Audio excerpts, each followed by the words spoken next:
우리 예수 믿는 분들은 누구나 다 이 땅에서 천국을 맛보기를 원합니다. 천국 심령, 천국 가정, 천국 교회 생활.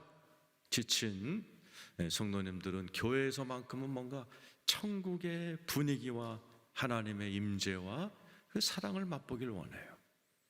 그리고 남은 인생에서도 천국 인생을 살기를 원합니다. 하나님도 그걸 주기 원하셔서 예수님의 첫 번째 설교가 하나님 나라 천국, 부활하셔서 마지막 40일 동안 천국 얘기만 하다가 가셨어요.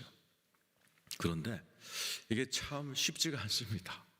저 여러분 가운데도 하나님의 그 주시고자 하는 천국의 심령과 가정을 누리는 분도 계시지만 생지옥 같은 삶을 사는 분이 예수 믿는데도 또 어떤 분들은 아주 생지옥은 아니지만 그렇다고 또 천국은 아니고 이것도 아니고 저것도 아니고 예수 믿지만 별로 이렇게 기쁨도 없고 뭔가 이렇게 변화도 없는 그런 삶을 살아가는 분들도 많습니다.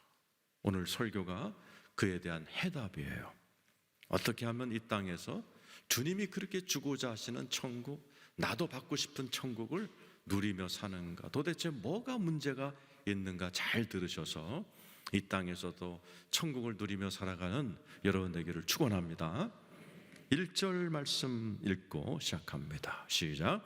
예수께서 무리를 보시고 산에 올라가 앉으시니 제자들이 나온지라. 우리가 읽어보면 별 의미가 없는 것 같지만 이 당시 고대 근동 문화권에 보면 이 모습은 어전회의입니다. 왕이 신하들 앞에서 회의를 주재하는 모습이에요.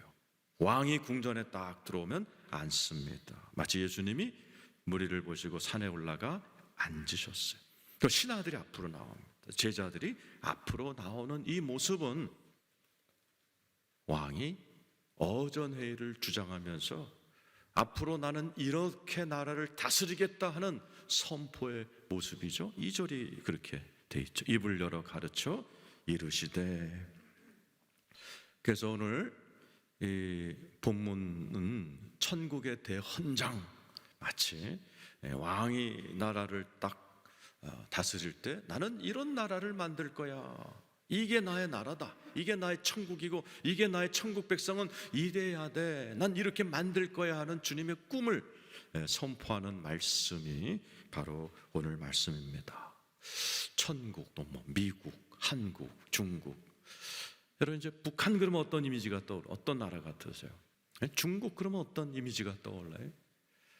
세상 변혁의 중심에 서다라는 책이 있습니다. 인도 기독교 철학자 비샬 망갈와디란 목사님이 쓰신 책이에요. 저도 그분을 뵌 적이 있습니다. 대단한 사상가입니다. 그분이 이제 국제회의를 참여하기 위해서 네덜란드에 가셨어요. 근데 이제 마침 쉬는 시간에 그 네덜란드 목회자들이 인도 목사님을 모시고 목장에 간 거예요. 젖소 목장. 그래서 이제 목이 출출하니 우유 한 잔 먹읍시다 그러고 우유 판매하는 방에 들어가시. 아무도 없더라는 거죠. 그 냉장고를 꺼내더니 우유를 따라서 주더래요. 그러더니 지갑을 꺼내서 돈을 꺼내서 무인 통에다가 돈통에다가 돈을 넣더라는 거예요. 인도 목사님이 깜짝 놀라신 거예요. 네덜란드는 이렇게도 괜찮습니까? 그랬더니 우리 네덜란드 항상 이렇게 무인 판매합니다. 그랬더니 인도 목사님이 그러셨대요. 우리나라 같으면 저 돈통 1분도 안 돼서 없어집니다. 너무 충격을 받은 인도 목사님이 숙소에 들어오셔서 룸메이트인 이집트 목사님한테 얘기하셨대요. 세상에, 아이고 내가 젖소 농장 갔더니 사람도 없고 무인으로 자기가 알아서 우유 따먹고 돈도 주더라 그랬더니 이집트 목사님이 그러더래요.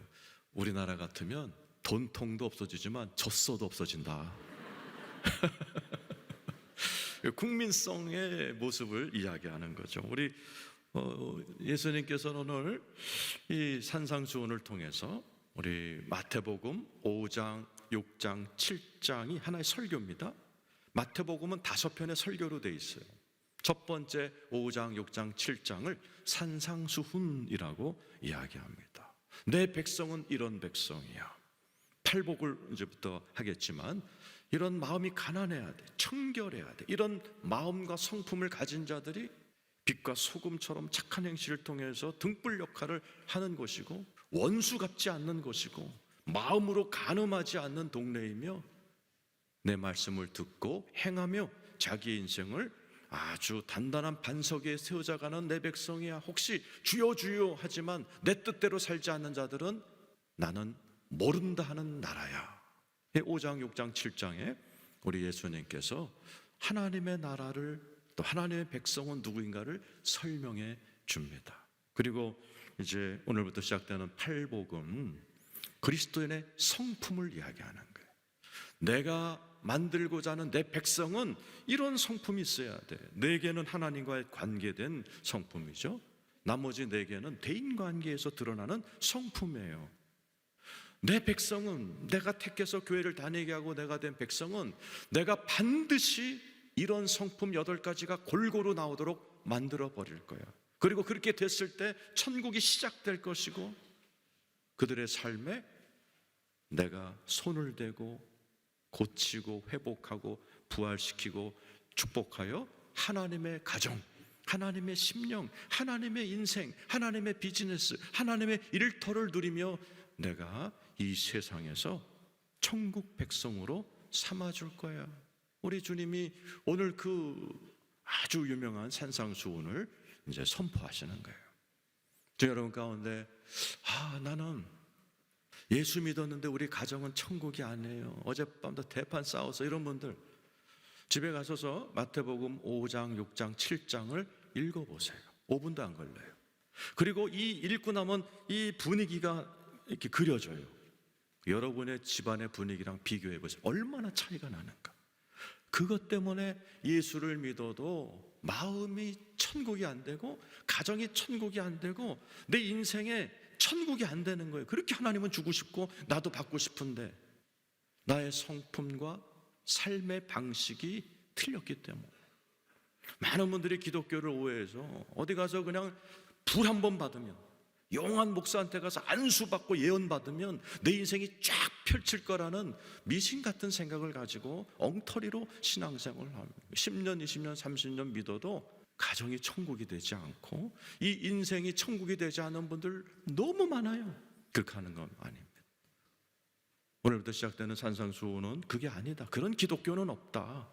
더딜지라도 성품 하나하나가 그리스도의 성품으로 바뀌어 나가기 시작하면 천국 달라고 애걸복걸하지 않아도 내가 어느 순간 너의 삶을 돌이킬 때 생지옥이었던 집안이 어느 날 문득 눈을 떠보니 정말 아름다운 가정이 되어 있더라. 이런 고백과 찬양을 내가 너 입술에서 만들어 줄 것이다. 오늘 여러분 말씀을 잘 들으시고 이 자리에 계신 모든 분들이 천국을 누리며 살아가는 복된 성도들 되시기를 축원합니다. 3절, 오늘 팔복의 첫 번이죠. 읽어보겠습니다. 시작. 심령이 가난한 자는 복이 있나니 천국이 그들의 것이며. 따라서 합시다. 심령이 가난한 자는 복이 있나니 천국이 그들의 것이며. 원래 이렇게 읽으면 안 됩니다. 이게 하나의 감탄문으로 되어 있어요. 예수님이 30년 동안 목수하셨죠. 아마 이제 마음속으로 내가 첫 설교를 한다면, 내가 공생애가 시작돼서 처음 무대에서 설교를 한다면 난 무슨 설교할까 생각을 많이 하셨을 건데 바로 이 설교하신 거예요. 첫 번째 설교가 가난이에요. 심령이 가난한 자는 복이 있나니. 이 말에는 천국이 담겨져 있어요. 지금 여러분 가운데 예수 믿어도 마음에 천국이 없고, 여러분 가운데 가정이 그렇게 10년, 20년 부부가 다 교회 나오는데도 천국이 안 되고 맨날 쌈질하는 집은 잘 들으세요. 이 단어에 다 들어가 있어, 해답이. 심령이 가난한다는 말은 날 때부터 기가 약해갖고 뭐 이렇게 빌빌대는 게 아니에요. 돈이 없어갖고 돈 꾸러 다니는 것도 아니에요. 중세 때 수도사들이 가난해지려고 일부러 옷 한 벌 입고 맨발로, 탁발성이라고 그러죠? 그릇 들고 와서 이렇게 구걸해서 먹으면서 나는 거룩한, 아주 심령이 가난해, 이런 것도 아니에요. 심령이 가난하다는 말은 기독교 개신교를 시작한 칼빈이 얘기를 잘했어요. 심령이 가난하다는 말은 내 속에 아무것도 없어서, 제대로 살 만한 능력이 내 안에 제대로 없어서 하나님의 은혜를 구하기 위해 성전으로 달려가는 자의 모습이다 그랬어요. 이 심령이 가난하다는 말은 헬라어로 푸토코스예요. 정확한 번역은 거지입니다. 그래서 마틴 루터는 이 말을 어떻게 표현했냐? 우리 그리스도인들은 다 거지다 그랬어요. 거지 보셨죠? 어렸을 때 우리 거지 많이 해봤어요. 왜 거지입니까? 아무런 능력이 없는, 배운 것도 없고 몸에 병 들려서 어디 가서 노동도 못하고 유일하게 굶어 죽지 않는 길은 구걸하는 거, 그것밖에 안 남은 사람을 거지라고 표현했는데 예수님이 그 단어를 갖다 쓴 거예요. 심령이 가난하다는 말은 이런 말이에요. 내가 하나님의 뜻대로 살 수 없다는 것을 깨달은 자가 시시각각 하나님 도와주세요, 하나님 도와주세요, 이런 자세로 사는 자가 복이 있나니 그에게 천국이 시작된다라는 거예요. 성경에 그렇게 산 사람이 있어요. 시편 40장 17절입니다. 한번 읽어보죠. 시작. 나는 가난하고 궁핍하오나 주께서는 나를 생각하시오니 주는 나의 도움이시요 나를 건지시는 이시라. 나의 하나님이여 지체하지 마. 나는 가난하다고 고백하는 이 사람 직업이 뭔지 아시는 분? 왕이에요. 다윗 왕입니다. 왕이 어떻게 하나님 앞에 고백해? 나는 가난하고 궁핍합니다. 다윗은 일생에 큰 실수했어요. 성적인 범죄를 지었죠. 살인도 했어요. 그 사건 이후로 이런 마음을 갖게 됐어요. 그래서 왕이 되어 모든 권력을 갖고 있지만 늘 나는 가난합니다, 궁핍합니다. 이런 다윗을 하나님이 되게 좋아하셨어요. 그래서 사도행전에 뭐라고 써있어요? 다윗은 고1 밧세바 사건 외에는 내 마음에 합한 자라, 내가 그를 통하여 모든 걸 이루어주겠다 축복하셨어요. 요즘 피터슨이라는 목사님이 다윗이라는 책을 쓰면서 어느 날 너무 이렇게 복잡하더래요. 왜 하나님이 다윗만 사랑하지? 나도 사랑받는 목사지만은 너무하잖아. 나한테 축복하는 거 몇백 배로 다윗만 좋아하잖아. 너무 시험에 들어가고 3일 동안 글을 못 쓰셨대요. 하나님 왜 다윗만 좋아해요? 하나님 왜 다윗만 사랑해요? 이렇게 하나님한테 좀 섭섭해서 따지는 기도를 3일 동안 하는 어느 날 하나님의 응답이 오더래요. 다윗은 입만 열면 나밖에 없대잖아. 걔는 입만 열면 나밖에 없다는데 내가 도와줘야지. 그래서 내가 다윗을 좋아해 그러시더라는 거죠. 그게 심령이 가난한 자의 모습이에요. 오늘 예배를 드리면서 심령의 가난한 모습으로 나 저 설교 무슨 말인지 알아. 내가 요즘 그래. 나는 주님 없이는 못 살아. 이런 분이 계신가 하면 아이고 오늘 낌새를 보니 오래 가겄다. 응? 절망하시는 분도 계실지 몰라요. 근데 예수님도 그렇게 하셨어. 요한복음 5장 19절 읽어보세요. 시작. 그러므로 예수께서 그들에게 이르시되 내가 진실로 진실로 너에게 이르노니 아들이 아버지께서 하시는 일을 보지 않고는 아무것도 스스로 할 수 없다. 예수님이 이렇게 사십니다. 나는 아무것도 스스로 못해. 그러니까 예수님이 어떻게 하셨어요? 새벽 미명에 일어나 하나님 도와달라고 기도하시고 밤이 맞도록 기도해 하나님 도와달라고 하시고 예수님이 누구예요? 기적을 행하시고 오병이어를 행하시는 능력의 예수님이 저렇게 하고 사셨어요. 난 아무것도 스스로 못해. 늘 기도하시고 겸손히 스스로 자신을 낮추시면서 하나님을 의지하는 모습. 마태복음 11장 28절에 보면 나는 마음이 온유하고 겸손하니 히브리 말로 아나브란 단어예요. 근데 오늘 보는 심령이 가난이라는 단어 아니하고 히브리 말이 어원이 똑같아요. 예수님 스스로도 나는 심령이 가난해. 그래서 항상 천국이 나를 따라다녀. 하나님의 임재, 천군 천사, 하나님의 기적, 하나님의 손길. 천국이 뭐예요? 바실레이아, 하나님의 다스림이에요. 심령이 가난한 자에게 그렇구나, 너 나밖에 없구나, 도와줘야지. 쥐뿔도 없는데 하나님 찾지도 않고 자기 힘으로 막 돌아다녀 보세요. 하나님이 손을 댈 수가 없어. 자기가 손대. 마누라 막 지 손으로 쥐어패고 애들 쥐어패고 자기가 막 이거 했다 저거 했다 주물러 대고 앉아있으니 하나님의 전능한 손이 이렇게 대려다가도 인격의 하나님이 손을 못 대시는 거예요. 그러니 천국이 맞질 않아. 하나님이 손을 대야 천국이 시작되는데 자기가 손 대고 다니느라고 아무것도 못하는 거예요. 그래서 주님이 심령이 가난한 자는 복이 있어. 이 복이란 단어, 마카리오스란 단어는 어떤 복이냐? 영원한 복이에요. 진짜 복이에요. 초월한 복이에요. 없어지지 않는, 취소되지 않는 복이에요. 누가 받아요? 심령이 가난한 자는. 그래서 이게 히브리 말로는 아제르 또는 아시레라고 발음을 해요. 이게 무슨 뜻이냐? 너 좋겠다 이런 뜻이에요. 야, 심령이 가난한 사람. 그래서 다윗처럼 돈도 있지만 늘 하나님, 난 심령이 가난해 도와주세요. 이런 마음 자세가 배인 사람은 좋겠다, 너 좋겠다, 너의 인생은 천국이 열리고 또 열리게 돼 있어, 좋겠다, 어쩌다 그런 기특한 마음을 갖게 됐니, 좋겠다. 오늘 본문 말씀은 좋겠다, 너 어쩌자고 그런 마음을 갖게 됐어? 어쩌자고 그렇게 교만한 세상 속에서 이렇게 입만 열면 하나님 나는 가난하오니 도와주세요. 어떻게 그런 사람이 됐어? 좋겠다, 너 이제부터 네 인생은 하나님이 책임진다, 이 말이에요. 성경에 보면 아주 못된 놈이었다가 이런 마음을 갖자마자 천국이 열린 사람이 나와요. 탕자죠, 그죠? 부잣집 둘째 도련님이었어요. 돈은 많은 도련님인데 행복하지 않았나 봐요. 뭐 아버지한테 유산 뜯어가지고 먼 나라 가서 허랑방탕 하고 살았어요. 쫄딱 망했어요. 유대인들은 돼지를 부정하다고 먹지 않는데 돼지를 치는 직업을 가까스로 얻었지만 돼지가 먹는 쥐업 열매도 못 먹는 그런 밑바닥 인생을 살아요. 그러면서 어때요? 심령이 가난해져요. 누가? 부잣집 도련님이. 부잣집 도련님들 대부분 교만하잖아요, 그죠?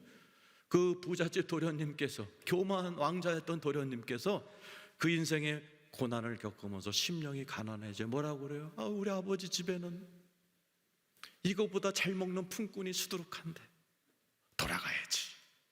하나님께 아버지께 죄를 지었으니 돌아가서 아버지한테 아들 대접은 과하고요, 품꾼 중 하나로 좀 여겨주세요, 이렇게 말해야지. 마음이 바뀌는 거예요. 이게 뭐예요? 심령이 가난한 사람이다. 누가? 부잣집 도련님이. 그리고 돌아옵니다. 천국이 기다리고 있는 거예요. 아버지가 그 아들을 보자마자 달려나가서 껴안았다고 돼 있어요. 입을 맞췄다고 돼 있어요. 아들은 아마 입을 열어 아버지 나를 종처럼, 그러니까 아버지 입을 말을 못하게, 그래서 어떻게 제일 좋은 옷을 입히시고 제일 좋은 신발을 입히시고 제일 좋은 송아지 잡아서 잔치를 벌이시고 나는 종 중 하나로 살 거예요 했던 아들의 말을 꺼내지도 못하게 하고 손에다가 가락지 끼워줘. 이게 뭐예요? 상속자의 회복이에요. 내 거다 네 거다. 이게 보세요. 그 못된 부잣집 도련님이 교만할 때는 모든 걸 잃어버렸는데 그 고난을 통해서 심령이 오히려 싹 바뀐 거예요. 나 죄인이구나. 난 저 품꾼의 하나만도 못한 인간이구나. 이런 마음으로 심령이 가난해졌을 때 하나님 아버지가 모든 것을 가지고 기다리고 계신 거예요. 이게 안 되니까 천국이 안 열리는 겁니다. 지금 이 자리 당장에서도 여러분의 마음이 바뀌기만 하면, 여러분이 저 성전문을 나가서 여러분의 집으로 돌아갈 때 하나님 아버지가 천국의 선물을 가지고 기다릴 줄로 믿습니다. 여기가 바뀌어야 돼요. 부잣집 도련님의 그 고고한 자신감이, 내가 인생을 살아보니 내 힘으로 되는 게 없구나. 여기 이제 부부들, 그죠? 결혼해가지고 내가 고른 짝아내, 그런데도 맨날 중내산에 싸우는 분 계세요? 빨리 심령의 가난함을 인정하셔야 돼요. 내가 골라서 결혼했는데 내가 고른 여자 남자 하나만 나도 못하는구나. 내 부모님들은 내가 낳은 내 새끼인데 내 마음대로 못하는구나, 빨리 심령이 가난해지라는 신호예요 이게. 신학에도 사도 바울 대단한 사람이죠. 가말리엘 하버드 대학 출신이란 말이죠. 부잣집 비단장사 아들로 태어났어요. 모든 학식, 영적 지식, 거기다 율법 신앙까지 완벽한 남자, 상남자입니다. 하나님이 그도 여지없이 가난하게 만들어요. 몸에 가시를 주셨어요. 그 가시가 뭔지 학설이 여러 가지예요. 안질이었다는 얘기도 있고 간질이 있었다는 얘기도 하고, 아니 그건 그게 아니고 쩔쩔쩔쩔 따라다니면서 괴롭히는 바리새인들을 얘기하는 거예요. 그러나 이것을 좀 없애달라고 하나님께 기도했을 때 하나님이 기가 막힌 말씀을 주셨어요. 고린도후서 12장 9절 10절입니다. 시작. 나에게 이르시기를 내 은혜가 내게 족하도다. 이는 내 능력이 약한 데서 온전해짐이라 하신지라.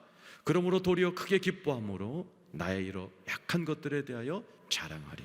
이는 그리스도의 능력이 내게 머물게 하려. 내가 좀 심령이 가난해지게 만드는 그 한 가지가 있으니 그리스도의 능력이 내게 머무는구나. 그래서 항상 그 사실을 잊지 않기 위해서 자기만의 어떤 상징 같은 걸 갖고 계신 분이 계세요. 우리 교회도 몇 년 전에 혈액암 말기에서 살아나신 분이 전도왕이 되셔갖고 우리 교회에 간증하셨어요. 근데 오셨을 때 머리를 여자인데 빡빡 깎고 왔어요. 그래서 저는 웬 스님이 오시나 그랬어요. 근데 그분이 사연을 얘기했잖아요. 혈액암에 걸려서 다 죽는다. 그래서 마지막 목사님이 죽더라도 부흥회는 하고 죽어라. 일어날 힘이 없어요. 강대상에다가 침대 깔아주게. 강대상에 3일 동안 침대 깔아놓고 예배를 들으셨대잖아요. 근데 어느 날 부흥회 시작됐는데 딸 둘이 와가지고 자기 볼을 비비면서 엄마 죽지 마, 엄마 죽지 마 그러더라는 거죠. 그 말을 듣고 하나님 살려주세요 하는 순간에 하늘에서부터 빛이 자기 몸에 확 임하더라는 거죠. 자기도 모르게 벌떡 일어나서 찬양을 하고 막 춤을 추기 시작하는데 전 성도가 자기를 향하여 축복기도 하고 있더라는 거죠. 그러나서 그분이 이런 고백을 하셨어요. 내가 사형 선고를 받고 혈액암 말기 환자가 되고 나니 언젠가부터 자기 두 손으로 머리를 못 감더라는, 샴푸를 못 하더라는 거죠. 자기가 결심했대요. 나는 내 힘으로는 머리도 감지 못했던 무능한 사람이에요. 하늘의 빛이 임하여 내가 살아났다. 평생 잊지 않기 위해서 여자지만 머리를 그때 모습으로 평생 살기로 작정하셨다는 거예요. 여러분, 저는 이해할 수가 있어요. 심령이 가난한 상태를 유지해야만 하나님의 천국도 유지됐다는 걸 깨달았기 때문에 그런 작정을 하신 거죠. 오늘 이 자리에 계신 여러분, 저 이제 할 말 다 했어요. 근데 여러분의 결심에 달려있어요. 여러분의 심령이 가난해지시기를 축원합니다. 그리하여 천국이 여러분에게 활짝 열리는 은혜가 있기를 축원합니다.